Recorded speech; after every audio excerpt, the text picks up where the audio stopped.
Today's episode of The Sit Down with Scott Dion Brown is brought to you by Jennifer C. at HomeLifeCultureLink.com, Nino Simeka at MortgageGodfather.ca, and Jewelry Forever at JewelryForever.ca. Enjoy the show.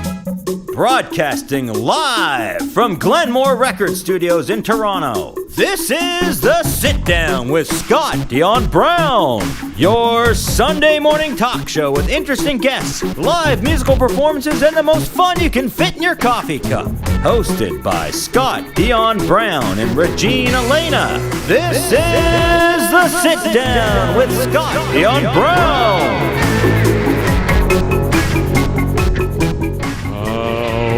Can there be any sin insincere?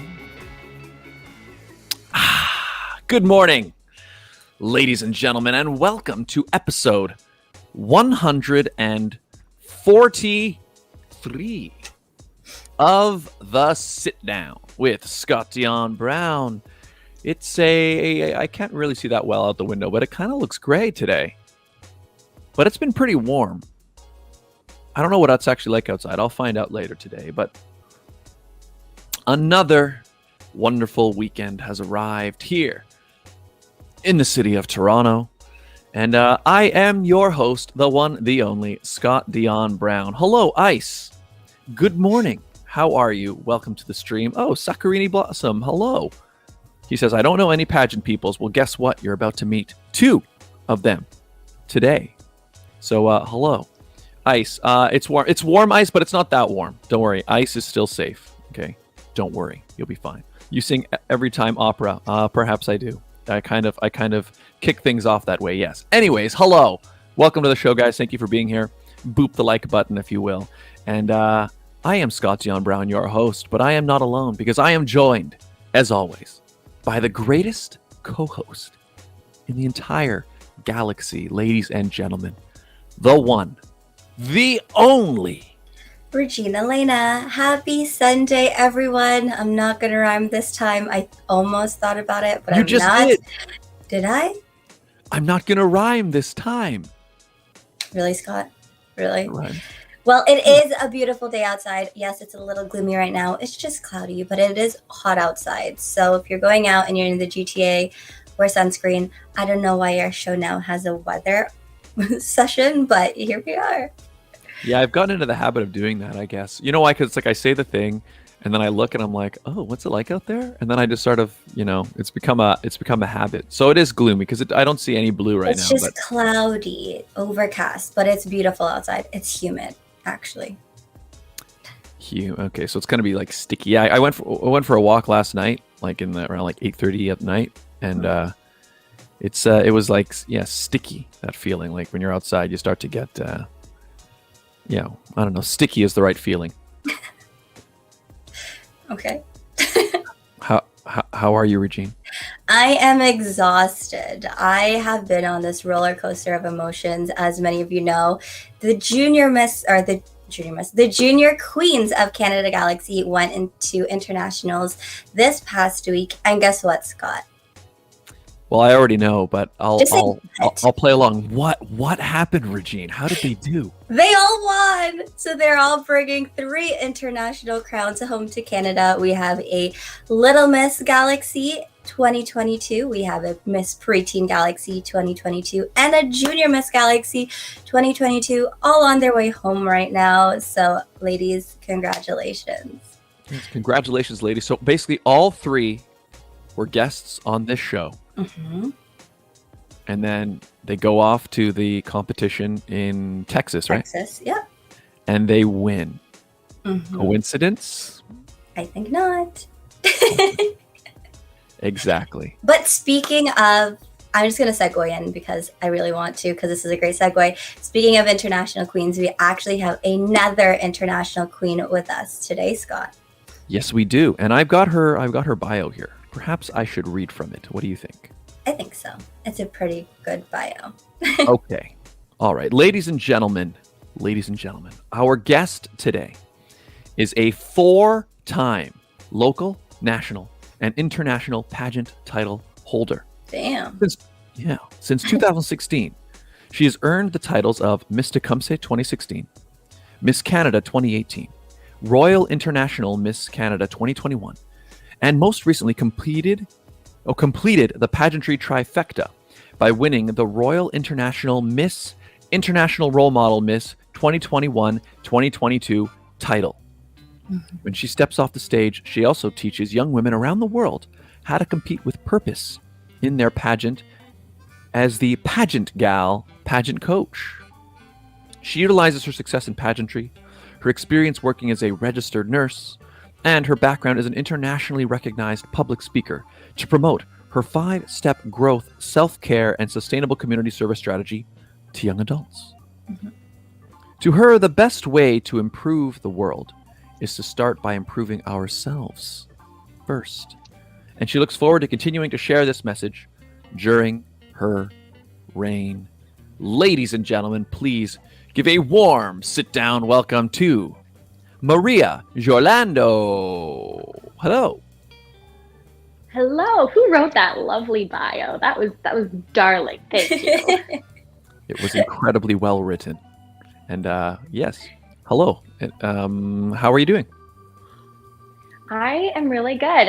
For those of you who do not know, I'm in Windsor, and it's also kind of gloomy out today. So, you know what? We're going to start the day off with this, and then hopefully it brightens up the weather outside. Exactly. That's the whole point of the show, is to bring your Sunday fun day, or to start off your Sunday as a fun day, and then you guys do whatever you want at the end. Exactly. Yeah. And yeah, that's the thing. Even though it's overcast, I have a feeling it's probably warm in Windsor too. Like I feel like you go out, when you actually go outside, you feel the heat. So I think. For sure. But yeah. Yeah, exactly. So where you are a professional pageant coach, as well as a very you have a lot of crowns and a lot of sashes to your name. So and I know we were just talking off the top, right?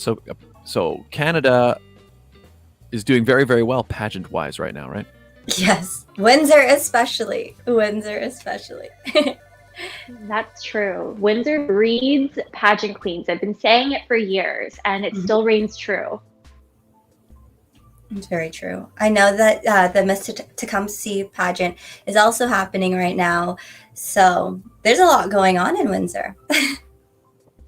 Yeah, we're very proud. And I've been using this phrase recently that I could probably get a PhD in pageantry if that existed. If I could go get my master's and PhD, I would, because I get so nerdy with it and so strategic. I love to talk about it literally all the time. So let's just say it's a little bit of an obsession at this point in every way. And that's why you are the pageant gal. That's right. Yes. So, well, then I should probably just ask, what is it about pageantry? What brought you to it? How did you maybe get into it? And what is it that not only keeps bringing you back to compete, but then also eventually becoming a coach as well?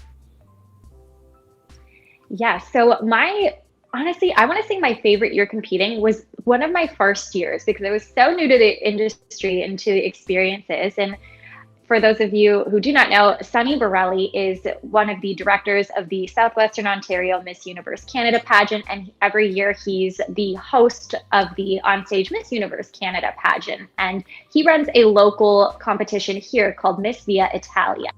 And once you talk to Sunny, you get his energy, and he just roped you into the pageant world. So about when I was 21, so that was about 5 years ago, I saw all these dresses and glitter and glam and all these girls who were having fun. And I said, I want to be one of them. At that time, and this is something that I'm learning a lot of women do, it's like you start learning how to dress yourself a little bit more. You start learning how to present yourself, right? Like you start to learn who you are as an individual. And I saw that pageants provided all of those opportunities for women to go out in their communities, to meet other like-minded individuals, and to truly like dress up really glamorous and stylish, which was something I wanted to do. So when I just stuck to those things as being my North Star guiding lights, it was always a really great time. Whether I was winning or losing, I just always found a lot of fun in getting to express myself and getting to learn a lot more about who I was and how I wanted to show up in the world. And then 2 months after that competition, I placed as the second runner-up, which was crazy for a first-time pageant competitor competing, just out of the blue.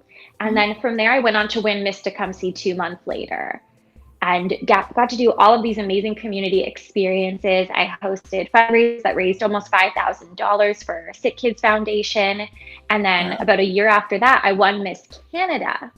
So slowly, the style and the glitz and the glam stopped being the reason, because I had these platforms and I realized I was able to use my voice and use my passions to make a difference in the lives of others. Because when you start to win pageants, women and men just naturally look to you for answers, and they look to you as if you know some secret that other people don't.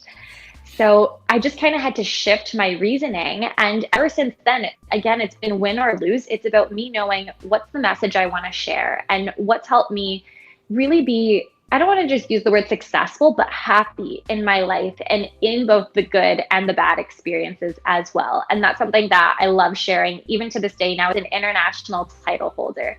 Yes, I still love the glitz and the glam. I absolutely adore my community service, but I've really started to understand how to make it come full circle so that I can use my experiences and teach others how they can create the same type of success and happiness in their own life. But man, it's just something about it, the energetic pull towards it, I can't get out of it. I love it. So as long as it stays fun and healthy and safe, I will probably be in pageants until the day I die.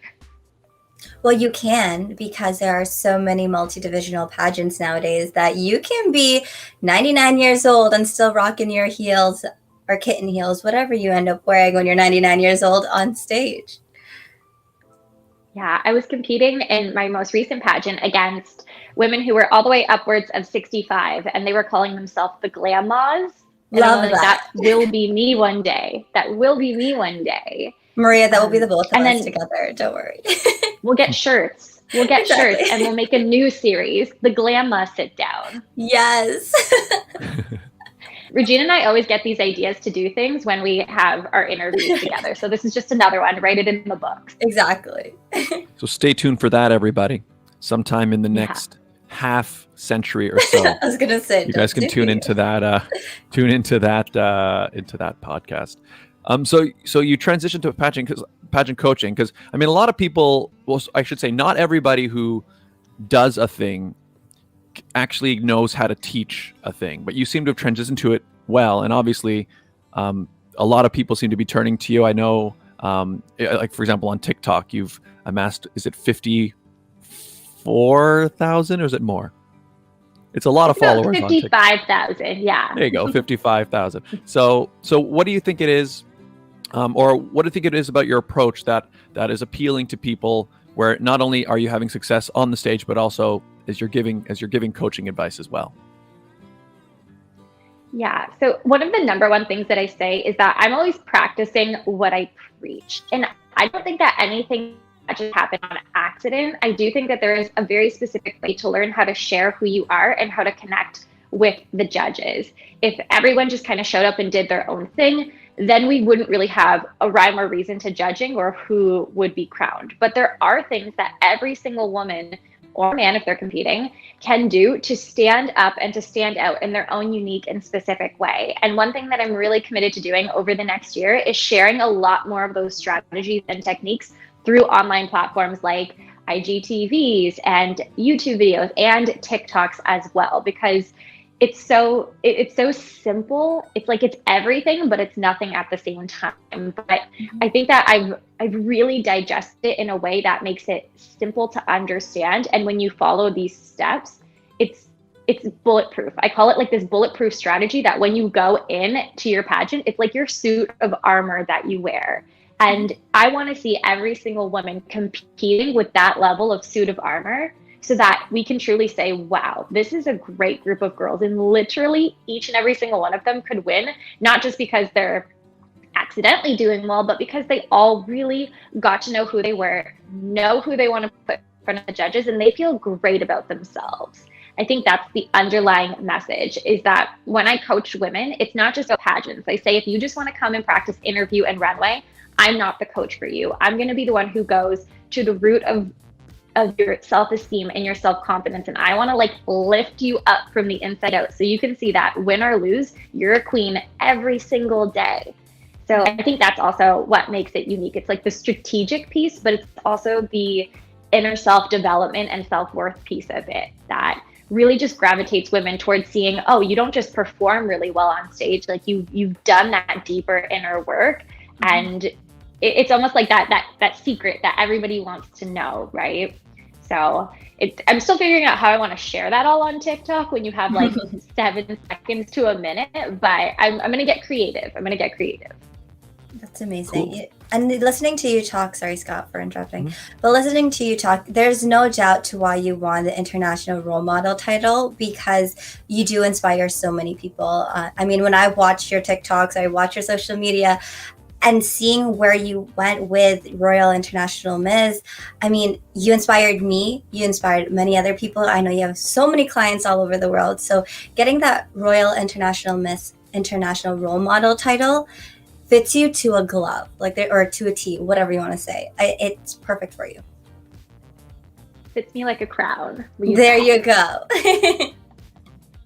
Yeah, thank you. And I think that we're all meant for something, and we just have to know where we fit in. Because Regine, I know you've competed for Miss Universe Canada, obviously Miss Galaxy Canada, and I'm starting to realize after competing in almost 8 or 9 pageants now that the systems that really focus on community service and personality happen to be the ones that I win or do very well in. And the ones that require more of a model-esque walk, a swimsuit walk, I do okay in, but those just aren't the ones where I end up getting a home run in the competition. So it's also really important to know what suits you and what are you just naturally aligned with brand-wise and system-wise. So I think that also really contributes to why I've done well, is aligning with the systems that align with my inner values.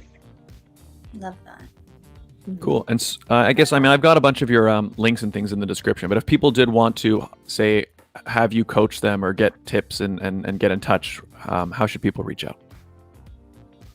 The best way to do so is on my website, which is www.thepageantgal.com. I just put up my booking link for discovery calls. A discovery call is a 30-minute chat where I get to know the client gets to know me. I take it as a very personal experience because I want to see them grow in every which way. And I want to make sure that I'm a great fit for them and that I can help them reach their goals. So that's all up on my website, on my Work With Me page. We get to set up a chat, just get to know each other and see how I can best help you and make sure it's a good fit so that you can really show up at your pageant and compete with purpose, which is all about what I'm about. So anybody who wants to connect, I am taking on new clients and I'd love to chat with you.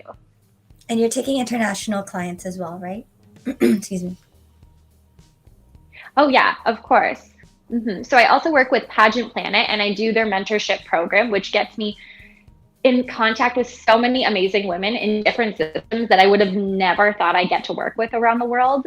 But I'm definitely more so like scaling up, working with national clients and international clients as well. My first client just won her international title a day before I won mine, and then I won mine. So that was just like a sign that we're ready. Let's keep going. Let's keep doing big things. But anyone, whether it's your first time competing, if you're in a local pageant, a virtual pageant, I am here to help you find the way that you compete in the ways that light you up. So if that sounds like something that you're all looking for, I would love to just chat a little bit more about that. Awesome. So there you go. Ice, if you ever want, he's like, oh, I would join, but he wants to know how to walk. Well, there you go. Ice, here's a professional coach right here. There you go. There you go. Have worked with males before. So awesome. Everyone's welcome. Excellent. I also wanted to ask you a bit about, I know we talked about it beforehand, is just some of the things with because of the pandemic, issues people are having with traveling and things. I thought we could get into that a little bit. Yeah, so good luck to anyone who is traveling. No, it's not too bad. I think the most important thing to realize is that you're allowed to travel. And like, there's nothing wrong with traveling. You shouldn't be ashamed if you want to go to a different country or to a different place, as long as you follow the proper precautions. And always make sure that no matter what happens, you have the means to take care of yourself if your flight gets canceled or missed. So leaving from Canada seems to be the biggest challenge. It's almost like Canada just doesn't want us to leave.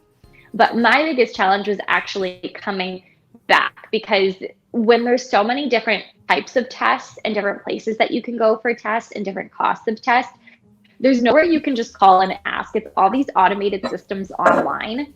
So when I was getting my test, I wasn't even really too sure if I was getting the right one. And they make you do it yourself, which I just thought was bizarre as a nurse, because usually if people do it to themselves, they don't quite do it right. But my biggest worry was that there was really bad weather in my connecting airport in Atlanta, and I had to stay an extra night because my flight was, I missed my connecting flight and all of this stuff. And when I went to go ask the ladies for help, the clerks at the desk for help, they were pretty much like, your COVID test is expired. You're going to need to leave. You need to leave the airport and get a new COVID test. It was like midnight. Oh my God. And I don't know anybody in Atlanta. So I'm like, am I supposed to go get a COVID test right now? And you have to wait a little bit of time.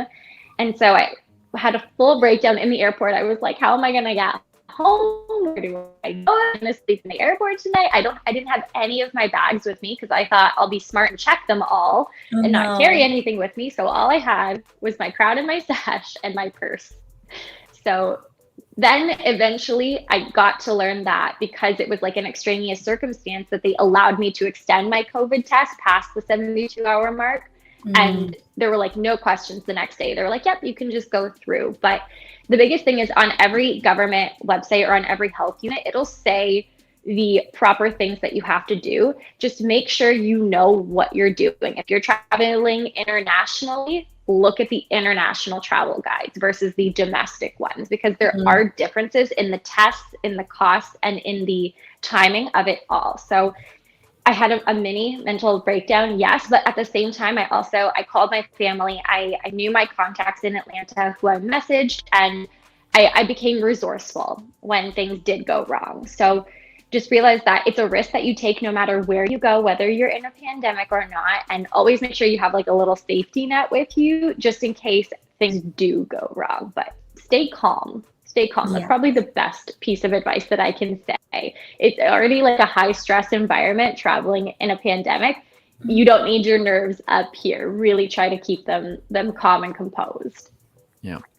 So I guess preparing and trying to have as much information and knowing exactly what you need and what's going to be expected is probably the best piece of advice to give people, right? Yes, truly. And that's all you can really do, right? Do what you can to stay safe and to follow the guides, and trust that if you don't know the questions or answers to anything, that there will be somebody either at an airport or at a health unit that you can call to do that. But just make sure you're doing your due diligence before you travel. It wasn't a ton of hoops to jump through. It was just confusing when I didn't know the process. So learn early on. Don't let that be like a last week type thing. Really try to get your bearings about you a couple weeks beforehand. Well, there you go, Scott. You're traveling next month. Yeah. So well, the thing, yeah, like I'm supposed to go to Indianapolis in mid-September for a film festival. But the thing is, like, I'm planning to drive there, and right now the driving border is completely closed. You can't drive there at all. But they're anticipating, depending how things go, that the borders will be opened, I think, towards the end of this month or something, the 20th maybe. Hopefully. But like, yeah, but that's the thing. So I'm gonna have to figure out how to get all these tests done and all of that stuff. But you about to say something, Maria?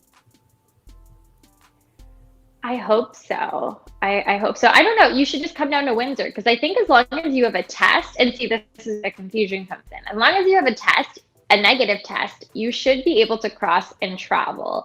And that's all I can really say, because I have a few trips coming up in the next couple of months, and it's a lot easier for me to drive over to Detroit, which is right across the border from Windsor, and fly out from Detroit than it is to fly out from Toronto, which is a 4-hour drive, and you still have to fly internationally, which has its own risks. So you were saying that the borders might open, and I'm like, really? Is it time? Is it happening? I will not hold my breath. I'm not going to hold my breath right now. Yeah, I don't know. Things are so hopefully up in the air at the moment. So, but I'm hoping, because that's why I've got everything planned for this trip in September. So I've got my Airbnb is booked. I've got my passes for the festival. Everything's kind of set. But I'm also kind of aware that I might, there is that possibility that in the week of, I might have to just cancel everything, because if borders don't open up the way we anticipate, and then Yeah, I guess I'll have to find out. So you were saying when you had to do a test, so you have to administer it. So what, you buy like a kit or something, and you have to like stick it up your own nose and mix it around, or what do you? Ugh. Yeah, so I worked as a nurse in a long-term care home all of last year, pretty much. And so I would do a lot of the swab clinics. So I'm very experienced on the proper way to do these tests.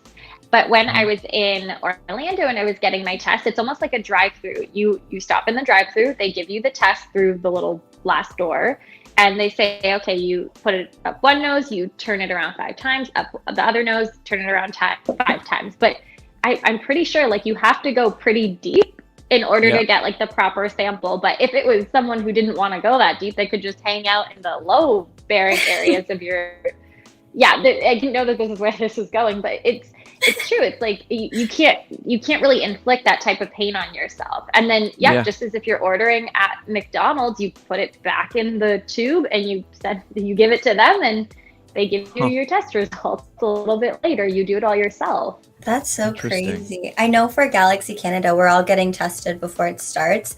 I have never done a COVID test this entire pandemic, knock on wood. So having to do this for nationals, I'm like, I'm scared. And now you're being like, oh yeah, you go all the way up. I'm like, no. No, I think they've changed it a little bit. They've changed it a little bit, but trust me, I think I've gotten about 10 or 15 of these. It goes by so quick. So quick. And you always have that doubt in your mind. You're like, do I have COVID? Like, is this going to come back positive? I don't know. But wait, you've done 10 a little to bit 15? of praying. Oh my God, your nose must be so clean. Yeah. And safe to say, I'm negative each and every single time, thankfully. Thank God. Yeah, it's not too bad. I mean, it's and it has changed. So I've gotten it done. I don't think you've got me beat, Maria, way more than me. But I've had, how many have I had now? Maybe 6, I think. Because I had to get tested every time I'm going to be on working on set as an actor, and but every time I've gone, it's been slightly different. Like it's the first time, I think it was the deepest they went. I went to a hospital to do it, and they stick it in like just a little further than you would be comfortable having it, and then they just twist it around. Yeah, I'm already freaking out, and you're like, yeah. But the thing is, it's like 5 seconds, and then it's, and it's not, it doesn't even, I wouldn't even say that it hurts. Pain is not the right word. It's more just slightly, I don't even know, uncomfortable a little bit, but you'll be fine, Regine. It's not, it's fine.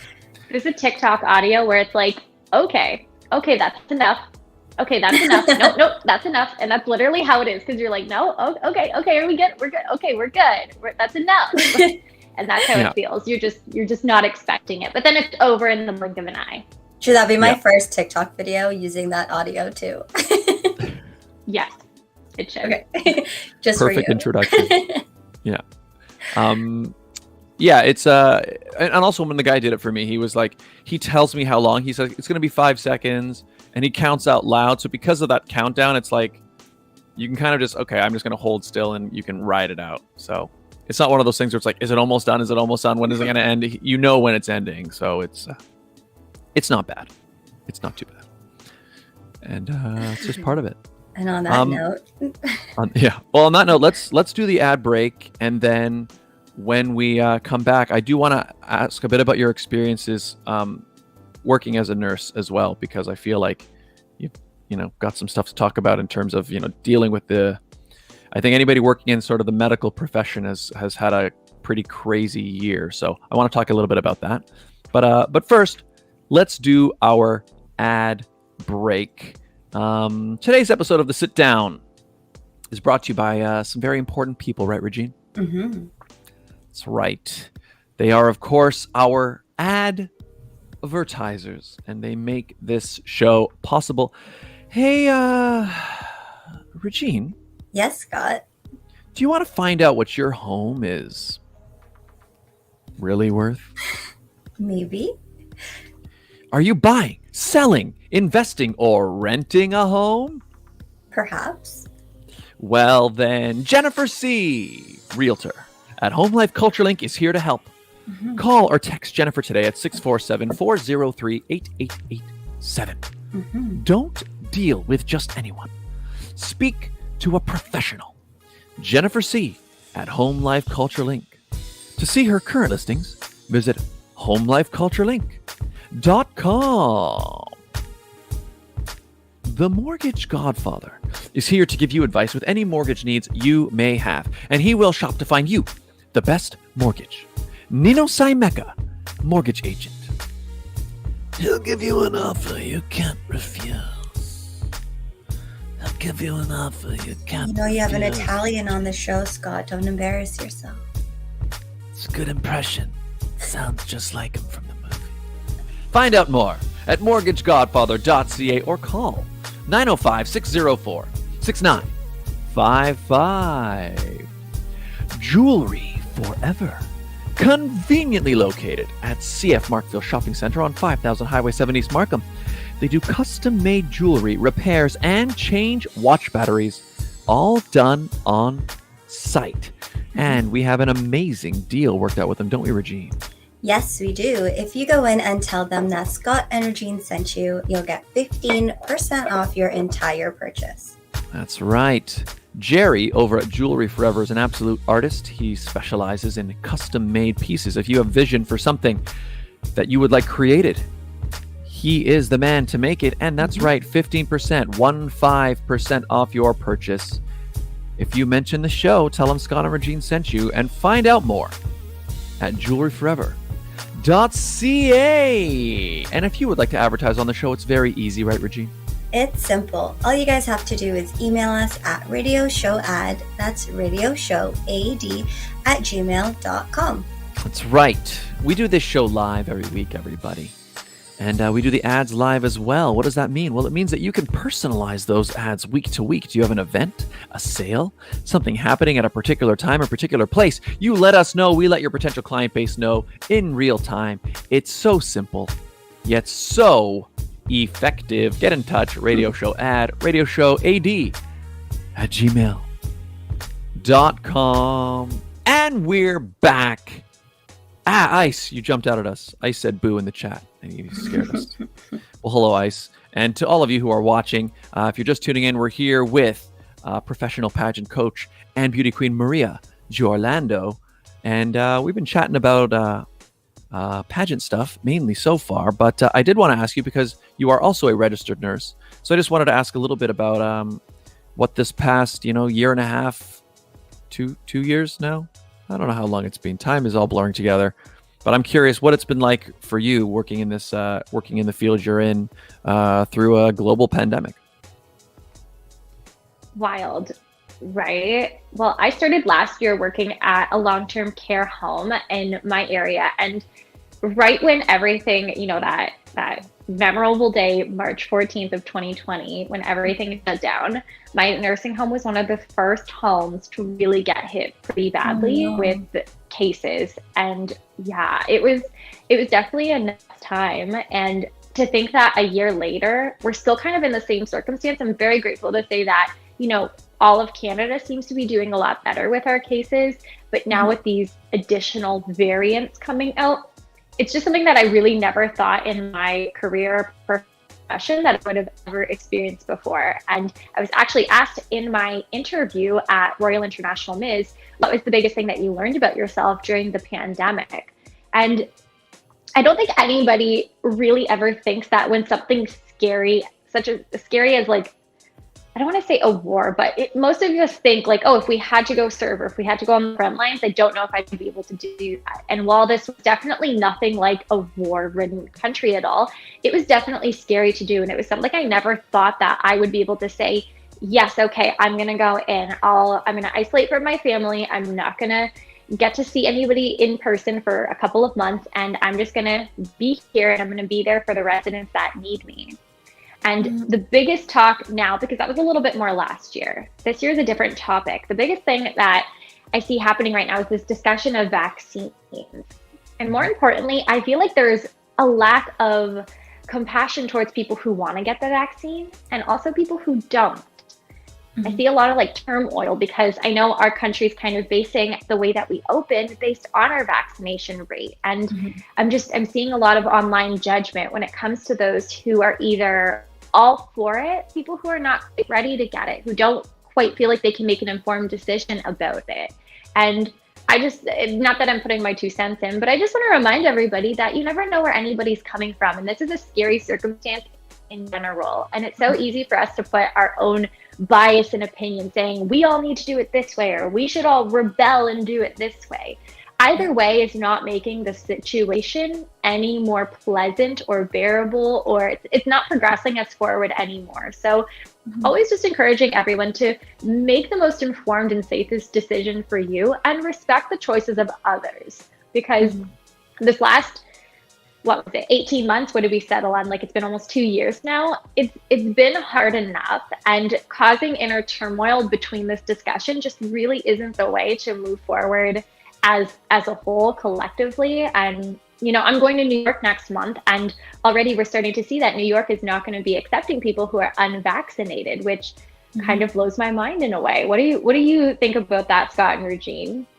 I think what you said was right. Making sure that if you are choosing not to get vaccinated or choosing to get vaccinated, that you're making the best decision for yourself and for the people around you. But something like going to the States where they're not accepting people who are not vaccinated. I saw, I think it was an influencer on Instagram where in order to go to a Lakers game, they had to show their vaccination card, and that blew my mind. I was like, wait, what? Is this real life? But apparently it is. Yeah, the talk around vaccine passports is definitely real. I mean, what's definitely not helped the whole discourse is somewhere along the line, and I think it happened pretty early, but it became very politicized in a sense that if you were, depending on what you, basically what you thought about the vaccine was immediately tied to your political affiliations, which should never have been the case to begin with. And I think it's made things a lot more difficult because suddenly, especially, I mean, I think in the U.S. it's worse, but we're pretty divided here as well. But I think if it suddenly becomes like if you're, if you think that things should be done about it, that makes you, more on the left, and if you think that nothing should be done, it means you more on the right. It kind of pushes people into camps and further apart, which makes finding good information and also knowing who to trust and who to listen to makes that a lot more difficult as well. So I don't know, it's been pretty I don't know, frustrating to watch a lot of this stuff unfold over the past year. And it is hard to find information. You don't really know who you should listen to or who you shouldn't listen to. I don't know, it's tough because there's so many places to get information and also so many places to get misinformation. And then there are people who don't trust what we would consider to be valid sources of information. So it's just layer upon layer upon, I don't know. I'm not even really sure what the solution to it is. I mean, I've looked from what I've managed to look into myself. I know me personally, I've chosen to get the vaccine because I think, I understood that there are risks for getting it and there are risks for not getting it. And for me, after balancing the risks of both, I've figured that I've concluded for me that the risks associated with the vaccine seem to be much less than the risks associated with catching COVID. So for me, it wasn't that difficult a decision to make. But yeah, I don't know. I just want this thing to be over, frankly. Yeah.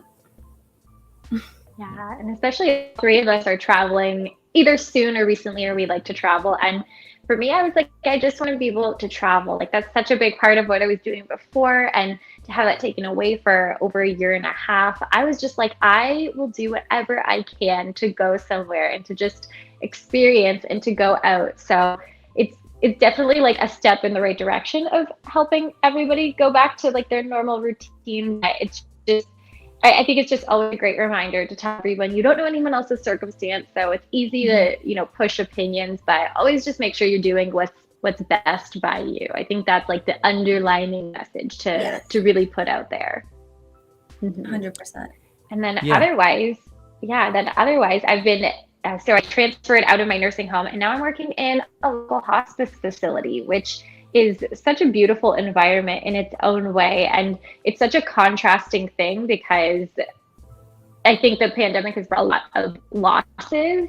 And now being in a place where that is intentionally the goal, it's actually taught me so much about how to live life with purpose and how to live life with this presence and mindfulness, which a lot of people will say, how are you able to do that? Like, I don't understand. And it's this weird contrast, of saying that working with these people at their last days has really helped me be present and live the days that I do have. So that's been a really beautiful switch, and I'm happy to be there, and I'm happy to have that experience under my belt as well. It's really nice. I don't know if Toronto, I believe Toronto must have some type of facility there as well. I don't know if like an official one or maybe part of the hospital. Maybe part of a hospital, because I never heard of a specific hospice hospital. But, I think it's so crazy to hear you say, you've learned so much about life being in this hospice environment. Because for me, I'd feel the opposite. Because to me, death is something that obviously we're all going to face one day. But I don't know, maybe it's because it's just the part that they're dying that makes it more upsetting for me. So I don't know if I could do that. But hearing you say that you've learned how the purpose of life and to live life to the fullest from being in this environment, that's very eye-opening. Yeah, and some of these people have just personalities and characters that you wouldn't expect, and they almost put, and not everyone, respecting everybody's experience, some of them put such a glimmer of like humor around it, and they almost like make it a punchline thing, and it gives you a different perspective to say, hey, this is something we're all going to face. Let's not be afraid of it, and let's not be afraid of the experience, and let's just, they gave me just a different way to look at it, which is also really nice to experience and to put forward in that way too. Well, I think it's okay, Regine, you're doing good. Yeah, well, I think even just touching on what Regine just said, I think that's true of most people. I don't know if it's society or if it's just how people naturally are, but we don't really, most people are not very comfortable talking about, Death. The end. Yeah. And I think what Maria is touching on is there is I think something healthy about really being able to have that conversation. And so, yeah, I think it's something that people just don't try not to think about or just put off or sweep it under the rug and that's I don't really think whatever, I don't want to talk about, but I can see you definitely getting definitely a very fresh perspective when you're dealing with people who, they can't sweep it under the rug anymore because it's there, and seeing how people actually do deal with it. It's interesting. Yeah, and sometimes you don't realize it when you work with it every day, but it's only when I've been explaining my new role to people in the community, and they'll say, oh, they're almost taken aback by it. So I'm not saying everyone has to be best friends with end of life and death, but just to realize that, and not even something that it's obviously something we're all going to go through, but just realizing that it just means you got to live life for today. Don't worry about don't sweat the small stuff. Don't worry about what's going to happen in 5 or 10 years. Always just make the most of the moments that you have today, because the end will come when it comes, and that's not something that's in our control. That's very true. And I guess in the field you're in, you probably get the opportunity to actually sit and chat with people who are at the end as well. Like, you actually get to have conversations with them. Yes, everyone kind of goes through their own end of life experience, but there are a lot who are able to chat right up until their last moments. Wow. Which I don't ever ask them, I used to make a point when I worked at my nursing home just to ask some of the residents that I was close with, what is your biggest piece of advice for living life? Just out of curiosity.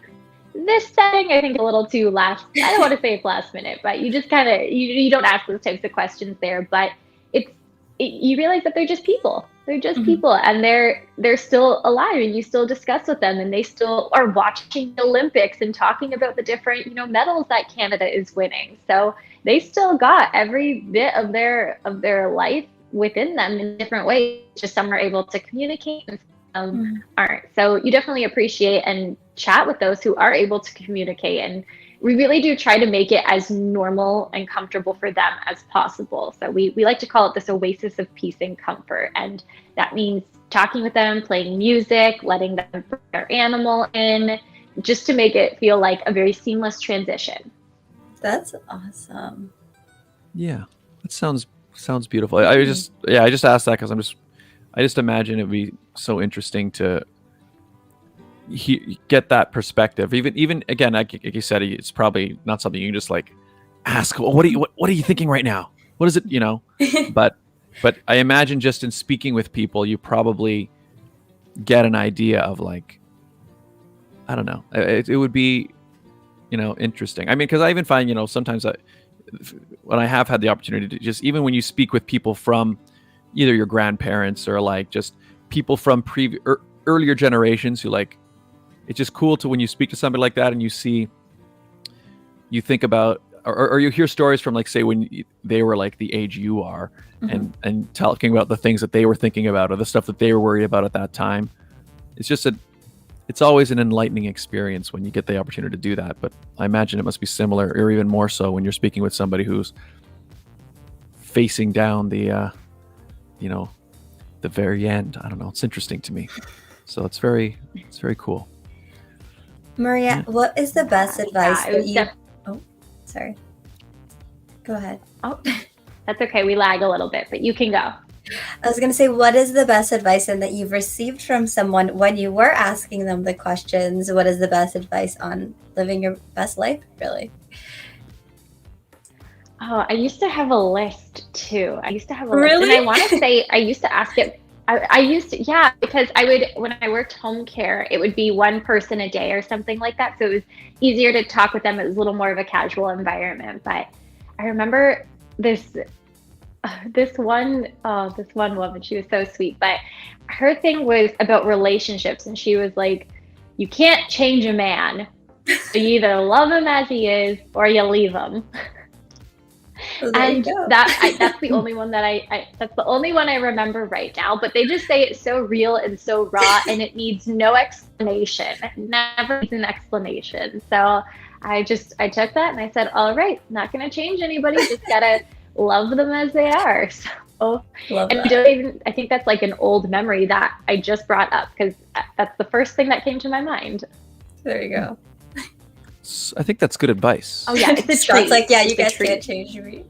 Well, but I don't even think that's. I think that's. I think that applies to people in general. One thing I've started to notice is that I don't think people really do change. Not like I've met all sorts of people in my days, but I've noticed that like if somebody is like mean or like, I don't know, not nice, oftentimes they've always kind of been like that. Even if obviously experiences can change you, but I think a person, once they get past once they start to develop a personality as a child, they're kind of the same person.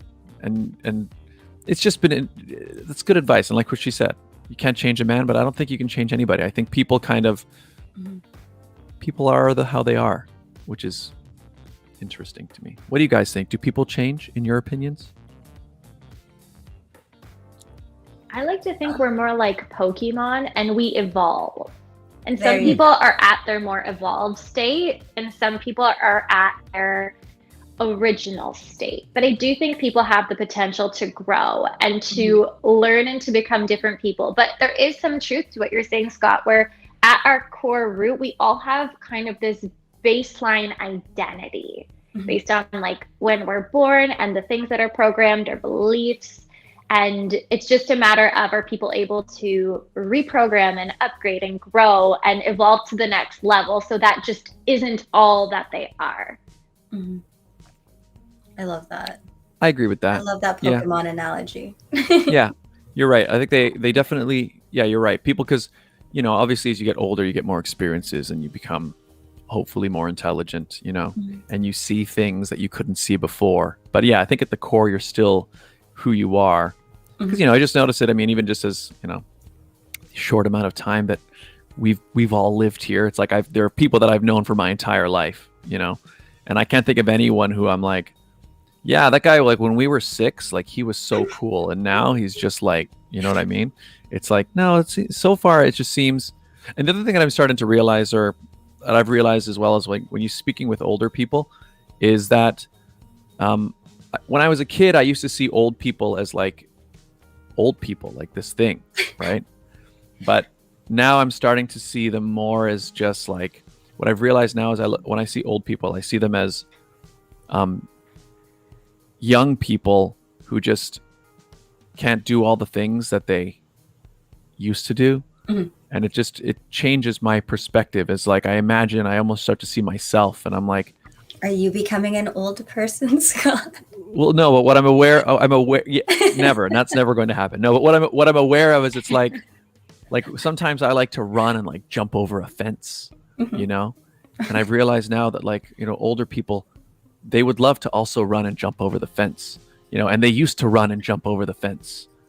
But suddenly someday it just happens where they can't jump over the fence anymore, but they want to, and they would have, and they did. So I don't know, just it gives me more of a, I don't know, I'm not sure when it happened exactly, but there was a certain point where I suddenly realized, oh, I get it. Like, oh, like when I went out with my friends last night and we went to the bar and then we were drinking all night, like You can't do that they were anymore. no, what I'm saying, that they were doing that as well. You know what I mean? Like there's no difference between me and them. They're Mhm. just, you know, they can't do it as much anymore because they, you know, they don't have this, but they would. They'd love to. If their you know? kidneys would let them, they would. Yeah, but it's just given me more of a like, we're the same. Anyway, I think you were going to say something, Maria. Yeah, well, because in our hospice facility, we have a kitchen. And so we say to the residents, they can have anything they want. Whatever they want to eat, we'll make it for them. Like we have a set menu. And every night, milkshakes. Every night. If Yum. someone wants milkshakes or ice cream all day, we give them milkshakes and ice cream all day. No judgment, no questions asked. And who wouldn't want to eat ice cream all day, every day, right? So Mhm. you just, it throws a different perspective. And the reason why I just bring this all up is because it's such a deep mindset and a deep thing to reflect and think about, but it also contributes a lot to who I am as an individual. And I think some people ask, like I said, I was competing against women who were lawyers, who were doctors, who were grandmothers. And people look at me and wonder why I won. And I'm like, well, I have this really kind of advanced way of looking at life because of the scope of humans that I've been able to work with in my career as a nurse. And then it also reflects in the platform that I teach about growth and about self-care and living life on purpose as well. So all of our experiences just kind of program and evolve us to be who we are. And it's just, it's a cool thing to look back and reflect on. Not saying that everyone has to go and like, you know, have super deep conversations with your grandparents, but you never know what you might learn or hear from them. Mhm. I think if you have the opportunity to speak with your grandparents, I think everybody should. I think even if, like, you know, even if they're kind of mean, which some people are, you know, I still think if you get the opportunity to speak with somebody, in fact, any young person watching, if you get the opportunity to speak to like an older person and really ask them questions, particularly about like what things were like when they were your age, I think you'll find it's so cool when you can see one, not only like the differences and like, what do you mean you didn't have YouTube or whatever, but also the similarities, because the cool thing about human beings is that even though the world has changed a lot and the technology has changed, human beings have fundamentally been the same for, you know, pretty much, well, all of human history that we have recorded. Like the people in the Roman Empire were no different than you are now. So I don't know, anytime you get to speak to somebody who's went through a different time, it's enlightening. It's I don't know, it's cool. Oh yeah, I have to agree. I like where this conversation ended up. I didn't know where it was going to go, but I like that it kind of just got a little philosophical. I liked it. And that is Love the it pageant too. And gal. I figure, ladies. you know, that's neat. People are going to be like, this girl talks about vaccines and death. What are pageants? What Who is is the the pageant pageant gal? gal? But there's going to be so many interviews that ask me about my platform and my trips and my past experiences and anything I have planned forward. But this is really at the core who I am and what I do each day. And it's contributed a lot to how I've gotten to where I am. So I think it's so important to be able to and just have an open conversation about knowing that, the sickness of the pandemic and, end of life, these are normal things that we're going to go through. And it's kind of like mental health. The more that you talk about it, the more that you just start to be comfortable with talking about it and being aware of it. So I'm very happy I can share this side of me on this show today. Me too. And if you guys do want to know more about Maria and her pageant journey, I actually interviewed her on the Pageant Sit Down. And if you want a full detail of her pageant experience, you can check it out after today's show and then check out Scott's interview on the Pageant Sit Down. That's right. We have both been guests. There you go. On that wonderful show. Well, we're going to wrap up in a few minutes. It's been an hour already. This shot by, and I really enjoy it, especially this last half hour where we just started chatting about things. But Maria, please let us know one more time. Plug any social media. Like, I've got a whole bunch of links in the description. But let me know where, or let the audience know rather. Where can people find you? And all that stuff. All right. So you can find me on Instagram, Facebook, and TikTok, all at Maria Giorlando TM. And then if you're looking to follow me just for all of the wonderful pageant things I'll be posting about, it's going to be Royal International Miss International Role Model Ms. I don't know how easy that'll be to type and to find, but my personal social media will be just fine. And then you can follow me from there. But I won a social media award before, and I love connecting on social. So please do not be shy. Come say hi, send me a message, and we can chat even more. Wonderful. Links are all in the description down below, everybody. I think I got all of them. So make sure you follow her. She's got 55,000 followers on TikTok. There you go. And make it 100,000. Can we make it right. 100,000 by the end of the year? There you go. Make it happen. Make it happen, people. Okay, Regine, where can people find you? You guys can find me on my YouTube channel for the Pageant Sit Down, live every Wednesday at 7:30 p.m. Eastern Standard Time. Link is in the description. But you can also follow me on Instagram, Facebook, and Twitter at It's Regine Alaina. For the rest of the month, if you'd like to continue following my pageant journey at Ms.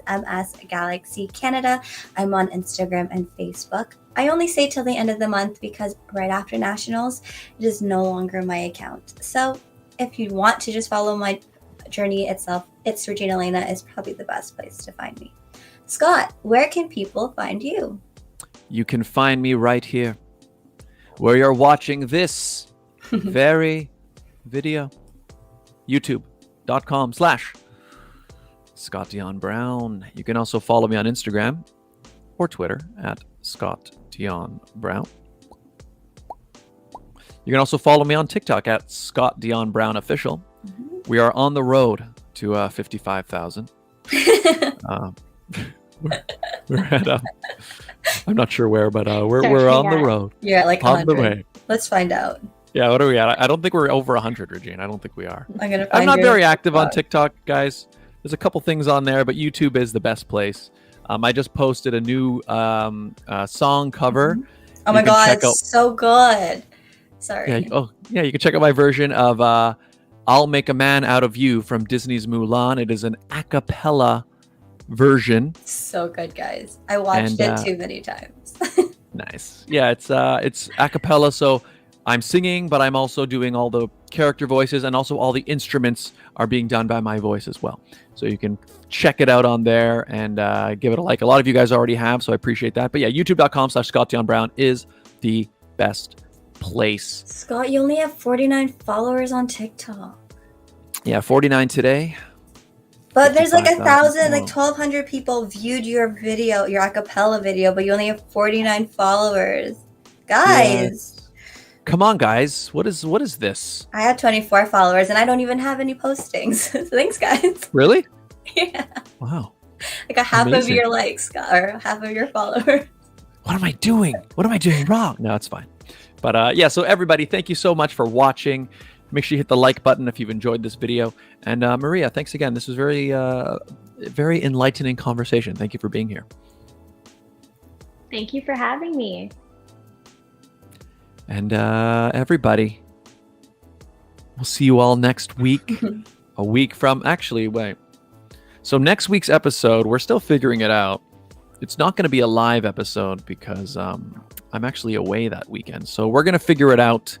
But yeah, ladies and gentlemen, thank you guys so much for being here. You could have watched any video on the entire internet and you chose to watch this one. Wow, thank you. So make sure you guys follow Regine, follow Maria. Where's she? There, down, right there. There he is. Follow her and follow her and follow this guy. And we'll see you all next time. Bye. Bye, everybody.